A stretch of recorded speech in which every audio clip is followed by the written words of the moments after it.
All right, welcome back, everybody. I am here. My name is Tim. We are here to talk about Avowed and why I think there's still a place for the AA games industry. I know you hear a lot lately, especially about the death of the AA game. Everything's costing 60, 80, 100, 200 bucks anymore. I paid $129 for Civ 7, and boy, do I regret it. I don't regret paying for early access for Avowed, but I probably should have held off and waited. It has been updated several times since release. You know what? Let's do the Too Late Didn't Read version real fast. 6.75 plus out of 10. Mileage will vary depending on who you are. And I will get to the whys. Now, this is not a substitute for Skyrim or for Baldur's Gate 3. Wanting it to be a substitute for those games going into it somewhat tainted the experience for me initially. And I kept a positive outlook while it was glitching and while I was noticing its deficiencies. But I was somewhat disappointed initially. It has grown on me significantly, but I will admit it has quite a few flaws.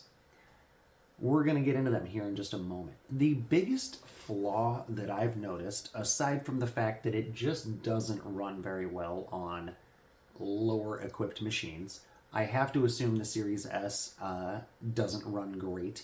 My 4060 equipped laptop does not run great. But you know what? That's okay. That's okay. It's not the end of the world that it's a little buggy. There is a place for the AA game, and I'm going to get to the why.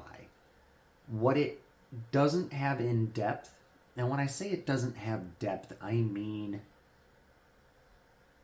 there's no charisma system, for example. You have choices that change depending on your skill set and your background, but there is no leveling up your speechcraft. There is no manipulating characters into different choices based on what I've seen.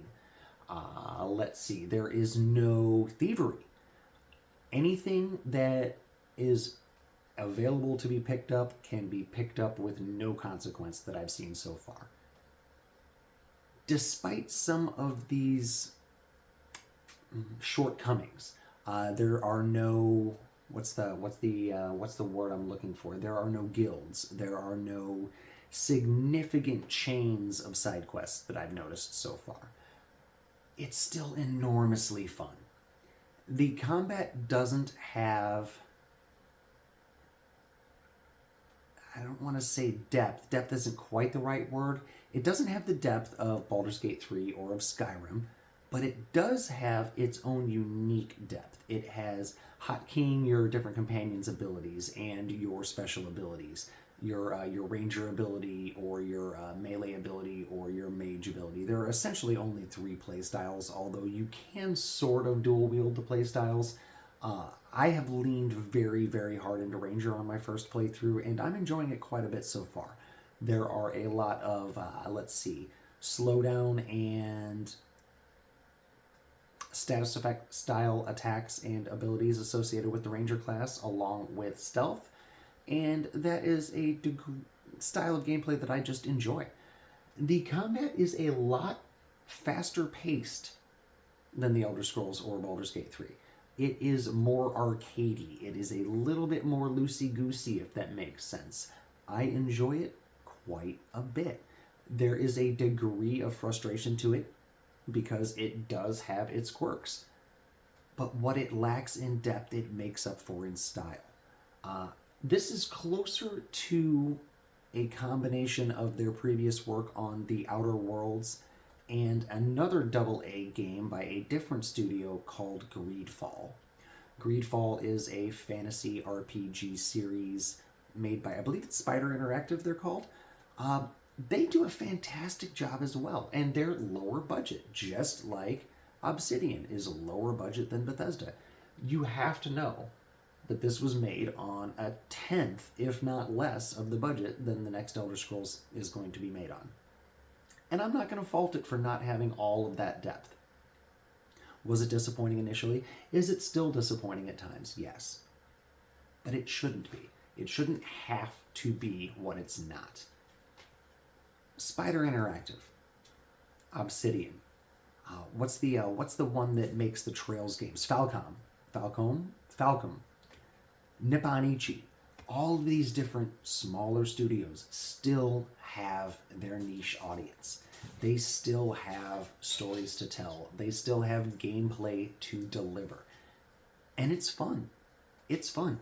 It is not this huge, epic quest to end all quests.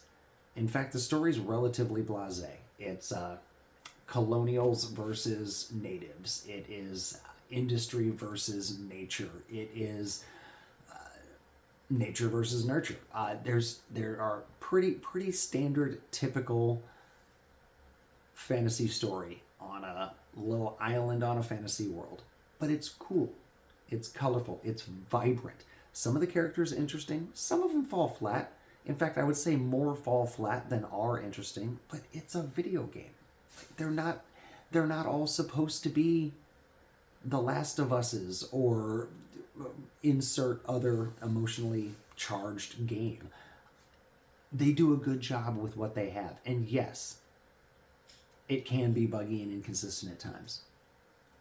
But you know what? It's gotten better in the 5 days that I've been playing it with patches. So that's something. They're trying. They're making an effort. The inconsistencies with the combat and with these skills, I think is going to make for a more fun replay when I come back as a mage second time around. The story, while it's not super impressive, I'm 12 hours in, and it's not offensive. It doesn't bother me. It's not hurting anybody's feelings.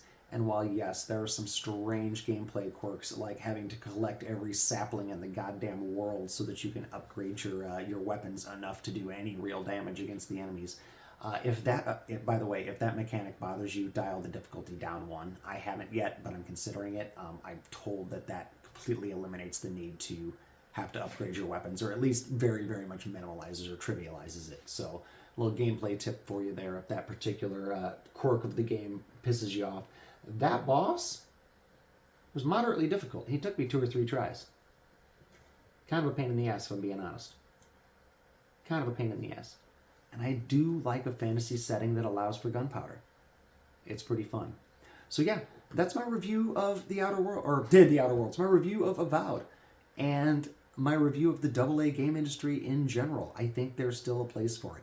If they hold that sweet spot of $60 games while other games continue to rise and rise and rise in price, there is a spot for games like this. I'm having fun, and I'm going to keep having fun. And that's really what it's all about. So anyway, my name's Tim. I do a lot of gaming content, mostly long-form Project Zomboid stuff, but I've been playing Civ 7 and Avowed lately as well. Civ 7's been a letdown. Avowed has not been, although I did initially want it to be more. So yeah, if you're already on the fence, I don't know if I want to trick you into buying something that you're not necessarily going to love, but if you're leaning towards giving it a try, especially if you got a Game Pass, give it a try. There is no hint of any sort of weird woke agenda.